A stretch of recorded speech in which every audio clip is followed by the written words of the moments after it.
En honor al 10 de septiembre, Día Mundial de la Prevención contra el Suicidio. Mi declive. Le dirás al mundo lo que sucedió, sin tapujos, ni vergüenzas o remordimiento de haber cometido errores.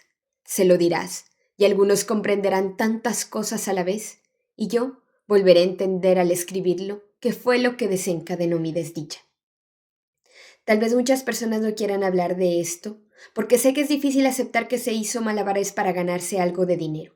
Pero antes de que juzguen, quiero que sepan por qué en una ocasión yo los acepté. En primer lugar, todo lo que fui conociendo de estas personas, al enterarme de sus aventuras, pensamientos y malas acciones, hicieron que la burbuja construida con piezas de buenos valores se destruyera. Empiezo a entender que el medio en el que me encontraba no era bueno, no como lo imaginaba, como debería de ser. Ese medio, donde la dignidad, honradez y esfuerzo eran la base, se desmorona por completo y empiezo a pensar que mis valores ética y moral no servían. Para ese entonces, todo se opacaba en el mundo real. Llegué a pensar que era yo quien vivía en un mundo ficticio y que en el verdadero yo no encajaba, no era, y nunca iba a lograr nada porque no estaba de acuerdo. No era de esa manera y porque tampoco quería ser de otra. En ese momento, y tampoco ahora, he logrado entender el comportamiento del ser humano, el porqué de su ambición desmedida, de su involución cuando se vuelve adicto al placer excesivo, cuando no tiene control de sus acciones, cuando daña a los demás, inclusive a los que más quiere, cuando engaña, cuando se cree superior y su ego precipita a otros al abismo. En ese sentido, cada cosa que me enteraba y que callaba me condujo poco a poco a sufrir de depresión. Como había escrito con anterioridad, mi mundo de valores estaba siendo vulnerado por situaciones que debían de haber sido divulgadas como primera medida de autocuidado, pero decidí callar. En el año 2015, yo había empezado a trabajar con algunos proyectos que la industria llevaba a la universidad para ser desarrollados, pero dada la crisis económica mundial del sector petrolero, los proyectos comenzaron a ser escasos. Es ahí donde yo continué trabajando para los grupos de investigación, pero sin pago. Sabía que los problemas económicos habían llegado cuando tenía apenas dinero para sobrevivir sin posibilidad de pagar mis deudas. Tenía que sostenerme y la presión por terminar los proyectos, y a su vez por la falta de dinero era muy grande. Ante esta situación disminuí el gasto e inicié dejando todo evento de diversión. Dejé de comprar ropa, calzado y productos de cuidado personal. Cuando la situación empezó a empeorar, dejé de comprar carne y al final disminuí el número de comidas que hacía en el día.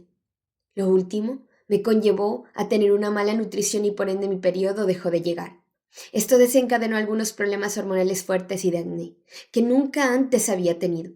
También empecé con parálisis de la pierna izquierda, a lo cual consulté al médico y este me recomendó dejar la actividad física hasta descartar algún desgaste óseo o algún padecimiento extraño. Esto conllevó a una vida sedentaria. El gran problema es que después de esto no lograba caminar por mucho tiempo porque mi pierna dolía y en ocasiones se iba en blanco, por lo cual me esguincé 2 veces el pie izquierdo. Y estos solo fueron los síntomas iniciales físicos que llegaría a sentir en el transcurso de 7 años y que al final desencadenaron en enfermedades más graves. Luego empeoré, porque empecé una etapa de completa soledad.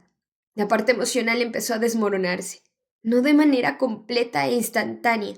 Dejé que mi luz propia se fuera poco a poco, que la magia que me envolvía se me esfumara, y la alegría de mi corazón se convirtiera en tristeza, desesperación, en llanto. Ese llanto que en muchas ocasiones no cesaba, y que empezó a presentarse en cualquier parte, en cualquier situación, en cualquier momento. Y así fue como en esa soledad y en mi silencio absoluto, mi brillo desapareció y mis ilusiones fueron reemplazadas por desolación y amargura. Cuando empecé a sentirme de esa manera, más efectos físicos empezaron a aparecer. La caída de cabello fue inevitable. La aparición de nuevos dolores musculares en antebrazos, muñecas y manos empezó a darme más y más alarmas. Al final me quedé sin pestañas.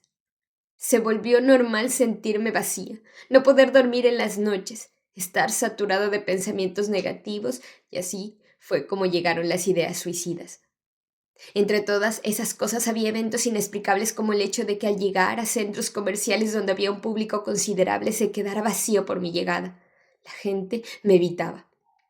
En la universidad nadie se acercaba a mí a preguntar o pedir que almorzáramos juntos. Así que destapaba mi almuerzo frente al computador y miraba videos mientras comía.